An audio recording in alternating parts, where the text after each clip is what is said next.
Hey guys, Ningen here bringing you another Dragon Ball Z Dokkan battle video, and we're going to have a quick discussion about the 9th battlefield or Dokkan Ultimate Clash that's going to be starting. I think by the time this video goes up it's probably going to be 8 or 9 hours. It's 10:30 PM PST, which is 7:30 AM UK time, so nothing changes in terms of the number of fights. Obviously once the season gets on longer they'll add fights into, I think there's a 4th opponent in the 3rd stage. So all that happens in this one is the types have changed. So we're going to talk very briefly about the 3 that people are going to have the most problems with as we go over all of these. So first one's Master Roshi. I've seen a lot of people in the groups that I'm in say that they use a Ginyu Force team for the first stage, which is not a bad idea.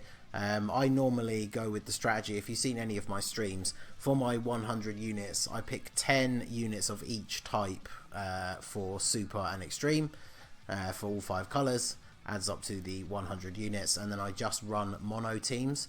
So you want to look at all of the types. So we know Kid Boo's going to be the hardest and he is extreme physical, so we want our super STR team for him. So I would just bring an extreme STR team for Roshi. That would take him out nice and quick.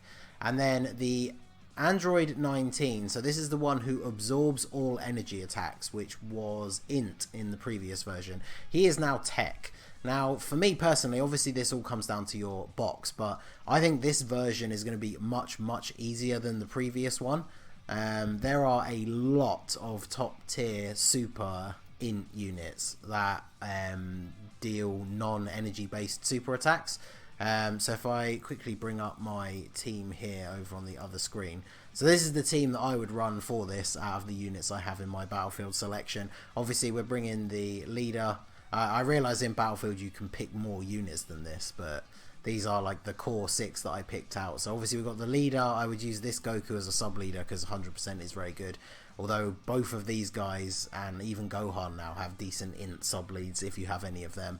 And then yeah, all 3 of these are top tier units that have physical super attacks. And then this guy down here, if you have him, absolutely bring him. He is a little bit of a trump card on this event. So he's a decent unit overall anyway. But he has this important part of his passive here, performs a critical hit when there is an androids category enemy. So that means this guy is going to get a crit every single time he attacks on this 19 event. So he is going to be super useful. If you have him, absolutely bring him. So then we go on to level 2. We have Nova Shenron is AGL this time. There's no other AGL stage, so you can bring any Super Tech, Extreme Tech, or a mix of the 2 depending on what units you have in your battlefield selection. This one is going to be very straightforward. He can't be stunned or sealed, but he doesn't do anything special. So then we have the Great Saiyaman. I know a lot of people were having issues with him in the last season. He is an int type this time around. I made a video on basically a foolproof strategy for defeating him, and that doesn't change at all based on the type. So rather than go over all of that again now, what I'll do is the 2 links that come up at the end, I'll make sure that the top one is the video for defeating the Saiyaman, because like I say, it will work regardless of what type he is. So make sure you check that out if that's one of the stages you want more information on. So then we have Cooler. He is the only STR fight, so again you can bring any combination of your AGL units here.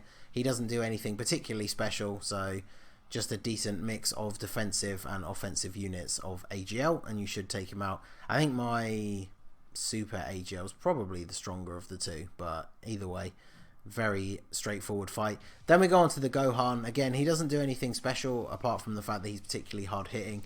Now obviously I would have used my super int team for the Android 19, so an extreme int team would be required here. Obviously if you have units like Kid Buu, LR Bojack, even the new Int Goku Black, there's a lot of very strong extreme int units, so you should be fine with that as well.